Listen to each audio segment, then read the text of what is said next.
The unemployment rate is a measure of the prevalence of unemployment and is calculated as a percentage by dividing the number of unemployed individuals by all individuals currently in the labor force. During periods of recession, an economy usually experiences a relatively high unemployment rate.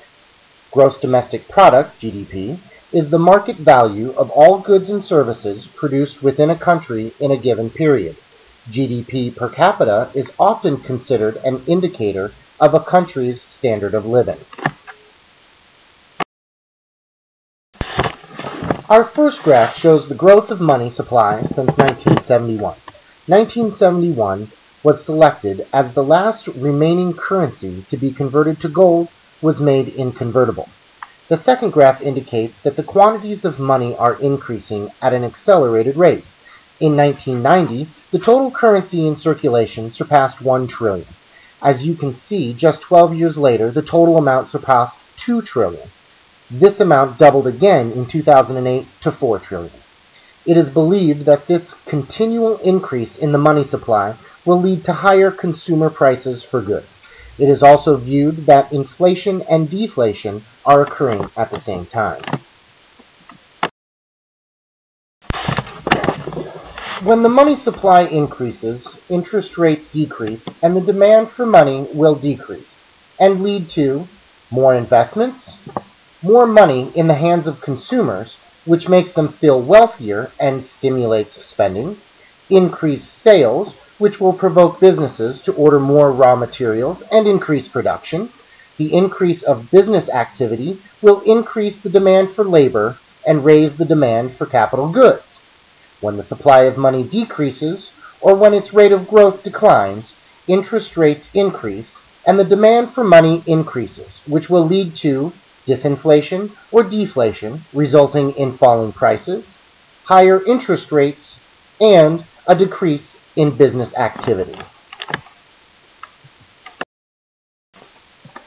Inflation is defined as a sustained increase in the general level of prices for goods and services. It is measured as an annual percentage increase using the Consumer Price Index.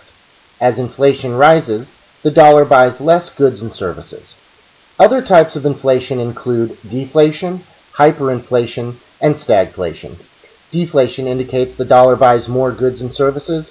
Hyperinflation is an unusually rapid inflation, and if too great, it can break a monetary system. Stagflation is a combination of high unemployment and economic stagnation while inflation is occurring. Theories for inflation are when money is too abundant compared to quality of services or products in the market. Inflation is regulated by the central bank, who adjusts interest rates to set a healthy inflation for the economy. A major economic indicator is an economic statistic which indicates how well the economy is doing and how well the economy will do in the future. Three major economic indicators are the unemployment rate, gross domestic product, GDP, and the inflation rate. The Great Wall Street Crash of 1929 was the most devastating stock market crash in the history of the United States. This began the 10-year Great Depression. The Dow Jones sank from 400 to 145 points. By the end of the crash, $16 million worth of market capitalization had been lost from the New York Stock Exchange stocks. With the financial system in ruins, mass poverty and unemployment followed. The recession of 1937 is often called the Roosevelt recession. This recession lasted about 13 months when the economic recovery from the Great Depression was temporarily stalled. The unemployment rate increased from 14.3% to 19%, and manufacturing output fell by 37%. The economy recovered after President Roosevelt obtained $3.75 billion in new spending from Congress. Black Monday refers to the worldwide stock market crash of Monday, October 19, 1987. The crash began in Hong Kong, spreading west to Europe, and hit the U.S., resulting in the Dow Jones Industrial Average to drop 508 points. The financial crises of 2008 led to the worst recession since the Great Depression of 1929. Despite the efforts by the Federal Reserve and Treasury Department, housing prices fell 31.8%. When housing prices began to decline, mortgage delinquencies increased, causing a large decline in the capital of many banks, tightening credit around the world. The U.S. automobile sector was weakened by the rise in fuel prices, which in turn caused a decline in sales of fuel-efficient, large sport utility vehicles. By distorting interest rates and price signals, and as a consequence creating malinvestments that must be eventually liquidated, monetary booms always end in economic busts. What this potentially means is that the current inflation cycle may end up making the Great Recession look like a walk in the park. The Fed has three tools at its disposal to impact the money supply. 1. Open market operations, the federal funds rate target. 2. Discount lending. And 3. The reserve requirement.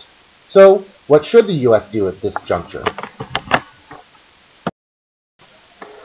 The Taylor rule is an equation that says the target federal funds rate should be based on the current inflation rate, the real federal funds rate, a long-run equilibrium rate, the gap between real GDP and full employment GDP, and the gap between actual inflation and the inflation target.